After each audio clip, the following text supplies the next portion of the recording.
Setelah dengan brutal memukul kepala Lisa berkali-kali dengan sebuah martil, Koko nggak puas juga. Karena kemudian, dia membelah dada Lisa, lalu menarik paksa jantungnya yang bahkan masih berdenyut.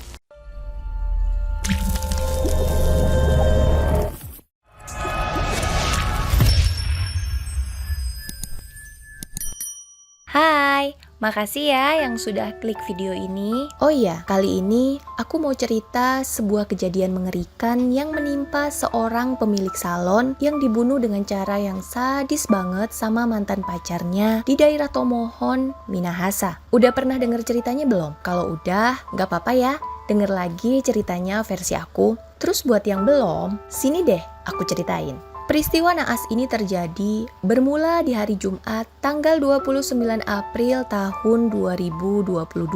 Seorang wanita pria atau waria berinisial HM alias Lisa 49 tahun dan asistennya RK alias Koko 31 tahun sedang mengerjakan sebuah pekerjaan. Kebetulan Lisa memang membuka jasa salon dan semacam jasa rias pengantin beserta dekorasinya. Dan malam itu ada orang yang menyewa jasa salon milik Lisa untuk membuat dekorasi pesta pernikahan tepatnya di Desa Paso, Minahasa. Sekitar pukul 23.30 waktu Indonesia Tengah, pekerjaan dekorasi mereka selesai. Sehingga kemudian Lisa dan Koko pun pulang menuju salon Lisa di Tondano. Karena kebetulan mereka berdua ini memang tinggal di salon itu. Gak lama setelah tiba di salon, mereka berdua kembali pergi menggunakan sepeda motor menuju kota Tomohon untuk membeli obat batuk. Mereka membeli obat batuk dengan jumlah yang cukup banyak ya, yaitu 4 box obat batuk. Setelah itu, mereka kembali berkendara menuju salon Lisa di Tondano. Sesampainya di salon,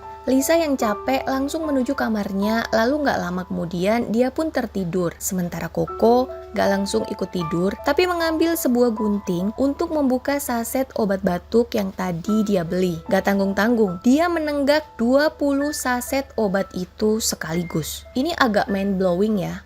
Buat apa Koko meminum obat batuk sebanyak itu? Ya kan? Salah-salah bukan hanya virus penyebab batuknya aja yang pergi, tapi nyawanya juga. Gak lama setelah dia meminum obat itu, Koko gak langsung tidur ya, tapi masih santai-santai gitu sambil mendengarkan musik. Sekitar pukul 2:30 dini hari, si Koko ini kembali meminum 20 saset obat batuk lagi. Kemudian dia tetap masih belum tidur juga dan masih santai mendengarkan musik. Sampai akhirnya sekitar pukul 5:30 waktu setempat, si Koko ini seperti mendapatkan bisikan untuk melakukan hal gila. Dia berjalan ke dapur, lalu mengambil sebuah martil atau palu yang emang disimpan di dalam lemari dapur. Kemudian dia masuk ke dalam kamar di mana ada Lisa yang lagi tidur pulas di sana. Dan tanpa peringatan apapun, tiba-tiba Koko menghantamkan martil itu ke kepala Lisa berulang kali tanpa ampun. Kalau kata polisi, bagian tulang tengkorak Lisa ini berlubang, terus otaknya sampai pada keluar-keluar gitu. Aduh, sumpah ngeri banget ya. Tapi ternyata kesadisan Koko nggak sampai di situ aja. Karena kemudian Koko ngeliat kalau Lisa ini masih bernapas. Kemudian di kamar itu juga ada gunting yang tadi dipakai sama dia buat buka bungkus obat batuk ya. Udah deh, dia ambil itu gunting lalu menikam dada Lisa berulang kali. Seperti belum puas juga, Koko lalu pergi ke dapur mengambil sebuah pisau yang kemudian dengan sadis dia pakai buat ngebelah dada Lisa. Lalu masih belum puas juga nih, dia memasukkan tangan kirinya ke dalam rongga dada Lisa, kemudian menarik paksa jantung Lisa yang bahkan saat itu masih berdenyut. Jantung itu pun lalu ditusuk lagi pakai pisau. Astaga, sumpah ya, nggak kebayang ada manusia sekejam itu hidup di dunia nyata. Setelah melakukan hal gila itu, Koko kemudian menutup tubuh Lisa yang udah sangat-sangat mengenaskan menggunakan sebuah selimut. Dia sendiri kemudian mengganti bajunya yang udah pasti penuh sama darah ya, untuk selanjutnya mengendarai motornya menyerahkan diri ke Polres Minahasa sekitar pukul 6:30 waktu Indonesia Tengah. Kepada polisi, Koko mengakui semua perbuatan sadisnya itu. Lalu, apa sebenarnya motif Koko sampai tega melakukan hal semengerikan itu kepada bosnya sendiri? Jadi, ternyata hubungan Koko dan Lisa ini tidak biasa ya. Bukan sekedar bos dan asistennya, tapi mantan pacar.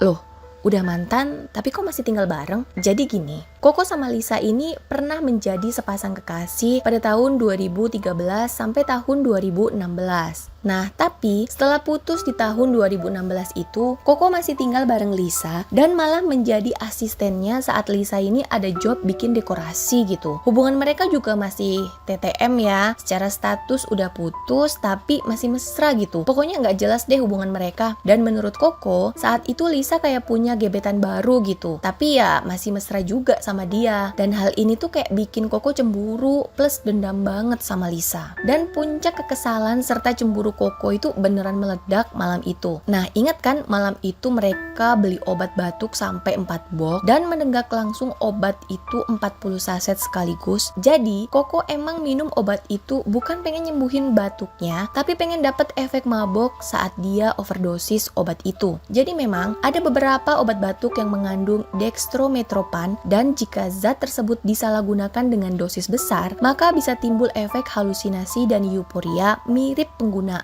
narkoba. Di beberapa daerah di Indonesia bahkan melarang peredaran beberapa merek obat batuk karena disinyalir sering disalahgunakan. Kembali ke kasus Koko tadi, di mana malam itu dia memang menenggak obat batuk dengan dosis mengerikan ya. Menurut Koko, malam itu Lisa sempat mengajaknya untuk berhubungan badan, tapi Koko menolak. Lalu dia keluar dari kamar itu. Setelah itu dia meminum lagi 20 saset obat batuk dan gak lama dia mendapatkan bisikan untuk melakukan hal sadis sama Lisa. Apalagi di luar efek obat itu pun, Koko juga menyimpan dendam dan cemburu buta ke Lisa ya, karena Lisa ini punya gebetan baru. Jadi makin-makin ya aksi brutalnya. Udahlah cemburu ditambah efek obat ya kan. Polisi kemudian mendatangi salon Lisa dan menemukan tubuh Lisa yang sudah sangat mengerikan di sana. TKP juga nggak kalah mengerikan ya, karena saking sadis dan brutalnya Koko, itu tembok kamar Lisa penuh sama cipratan darah. Sampai sekarang proses hukum atas kasus ini masih berjalan. Polisi masih mengumpulkan banyak bukti-bukti lagi dan Koko pun sedang menunggu vonis apa yang akan dijatuhi hakim kepadanya atas perbuatan kejamnya itu. Terima kasih yang sudah menonton video ini dari awal hingga akhir. Makasih banget ya.